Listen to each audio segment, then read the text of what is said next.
tracé le graphique. Maintenant, il va falloir choisir en fait une échelle. Donc pour ça, je vais tracer mon graphique. Je trace ici mon axe. Donc l'axe des ordonnées. Je trace l'axe des abscisses. Donc ici, je vais écrire que c'est l'énergie. Je pense à mettre l'unité en joules. Et ici, je vais mettre le temps en secondes. Donc maintenant, il va falloir que je fasse un axe. Donc que je fasse une échelle sur mes axes.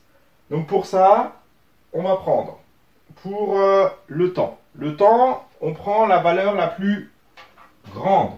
Ce sera la même chose pour l'énergie. Donc on va prendre 70. On regarde par rapport à mon graphique.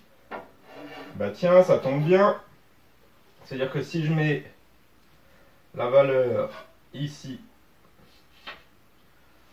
pour 7, je vais choisir 70. Donc ça veut dire que je vais faire une échelle qui va être 1 décimètre, puisque ici, entre chaque graduation, moi j'ai 1 décimètre. Vous, quand vous allez utiliser votre règle, vous aurez en fait une échelle en centimètres. Donc 1 décimètre correspondra à 10 secondes.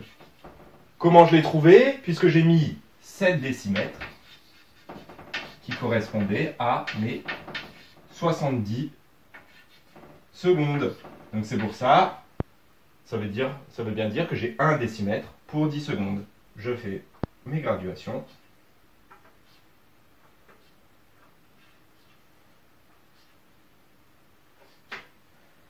Voilà. Donc ici, j'aurais bien mes 70, 60, 50, 40, 30, 20, 10 et mon 0 secondes, puisque j'ai bien précisé l'unité ici. On va faire la même chose pour l'énergie. Donc on va essayer de trouver l'échelle la plus adaptée. Donc 28, je prends ma mesure ici, j'arrive à peu près 6. Donc 28, on pourrait très bien se limiter à ici 2,8 par exemple. Le seul problème, c'est qu'on aurait un graphique en fin de compte qui n'exploite pas toutes les possibilités au niveau dimension de notre tableau ou vous de votre feuille. Donc je vais plutôt faire 1 fois 2. Donc ça veut dire que pour 28 000 joules, valeur la plus élevée, je vais choisir quelque chose qui va aller quasiment jusqu'à 6. Donc si je fais x2, ça va me faire quelque chose... Enfin, quand je dis x2, x2, en fin de compte, je ne prends pas la valeur là. C'est juste, je prends la valeur ici, le 2,8, que je multiplie par 2. Ça me fait donc du 5,6.